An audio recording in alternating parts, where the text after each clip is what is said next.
hatred of government control and authoritarianism comes from what the communists did to my family in Hungary. That was nothing compared to slavery, but I understand how anger about things that were done generations ago can shape someone's beliefs today. There's another perspective I want to bring to all this, the populist perspective. Populism, the positive kind, is about putting power in people's hands. Political power, so their voices are heard, but crucially, economic power too, so they can choose the life they want to lead. For a while, I've wanted to say what I think about race in America, as an immigrant, as an outsider, and as a believer in positive populism.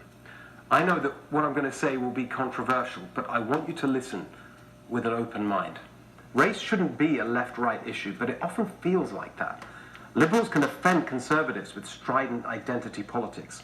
Conservatives can offend liberals by making race all about character. If only African Americans tried harder, worked harder. Of course, character matters. Behavior matters, and family most of all. But many of the barriers African Americans face today are uniquely the result of discriminatory policy, from slavery to Jim Crow to the New Deal even. The biggest is wealth inequality. The wealth of middle-class America was massively boosted by policies like the GI Bill, which paid for college education, and other policies to spread home ownership.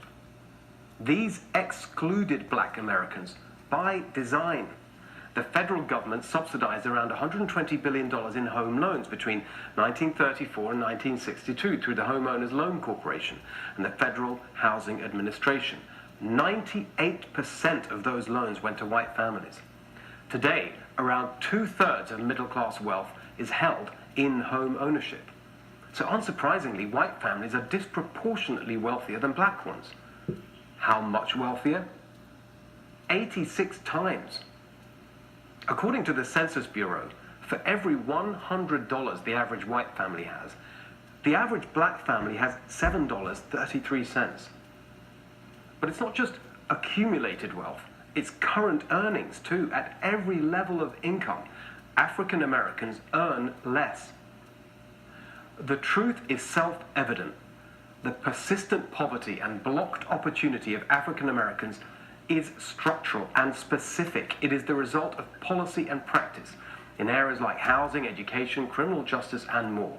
We will never, never, never achieve racial harmony in this country until we acknowledge these truths as the first step in a process of national reconciliation. I use all those words deliberately. The Truth and Reconciliation Commission in post-apartheid South Africa, the First Step Act, developed by both parties here, passed by Congress, championed by President Trump. But now we need many more steps. We need a truth and reconciliation process here.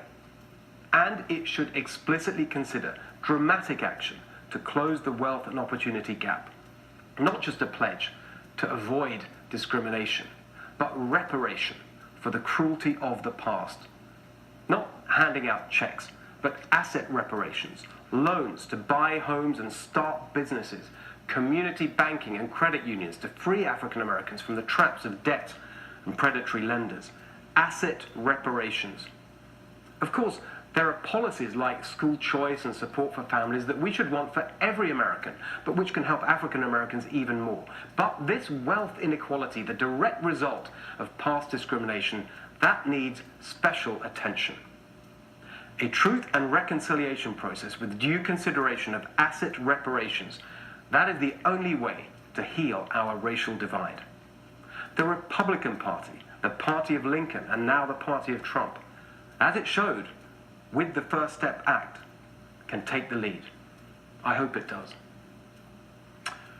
Tell me what you think of that at NextRevFNC and at Steve Hilton X, and we'll see what Teslin, Kira, and Charlie think after the break.